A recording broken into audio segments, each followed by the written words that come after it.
This morning's photo op with President-elect George W. Bush. The Federal Reserve is trying to manage the economy, concerned enough about the economic slowdown, apparently, to change its stance on interest rates.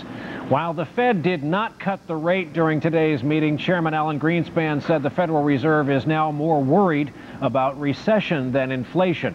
We are joined tonight by the author of a biography on Federal Reserve Chairman Alan Greenspan titled Greenspan, the Man Behind the Money. Justin Martin is with us this evening from our New York studios. Justin, what do you think is at work? Well, I think what's happening here, obviously, is that Greenspan looked around. He realized, Greenspan, the Fed, looked around, realized that forces do lean more towards recession at this point than towards inflation. And so the Fed made a move that actually everybody was expecting or hoping for some kind of a Christmas surprise, which Greenspan might have actually lowered interest rates. Instead, the Fed simply moved its bias towards easing. People are always curious to learn just how much the Fed can control, can change the path of the U.S. economy. Well, I think that's a great question. Actually, the Fed has an incredible amount of control over some particular levers, and that is raising some interest rates, which in turn ripple through the economy and cause other interest rates on things like mortgages, on credit cards, and so forth to rise or fall. However, I think a good way of looking at it is the Fed isn't able to control business plans, the viability of certain businesses.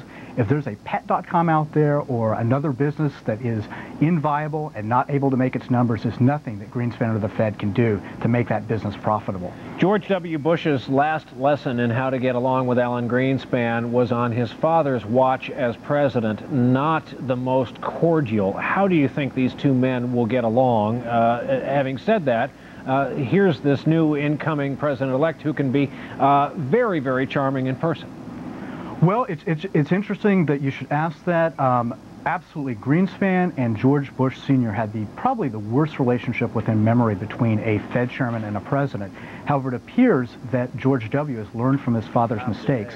He's actually surrounded himself with a number of Fed-friendly advisors, including Lawrence Lindsay, a former Fed governor, John Taylor, a former employee of Greenspan's at Greenspan's private consulting firm when Greenspan was in private practice, and others. So it looks like George W. has learned from his father's mistakes, and he's actually trying to bring in Fed-friendly advisors. Justin, are there Fed-friendly Treasury Secretary nominees that Bush can make over, say, other people we've heard about?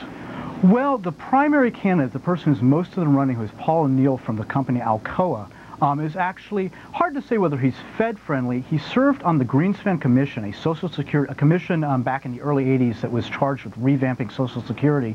And he and Greenspan appeared to get along all right. I'm not sure that they see eye to eye on every issue, but he certainly doesn't appear to be someone who would be inimical to the Fed in the way that the Fed Chairman Brady, or rather Treasury Secretary Brady during the Bush administration was. For those who don't know, how did Greenspan and, say, Treasury Secretary Rubin get along? How much contact is there on a regular basis between the two men and the two jobs?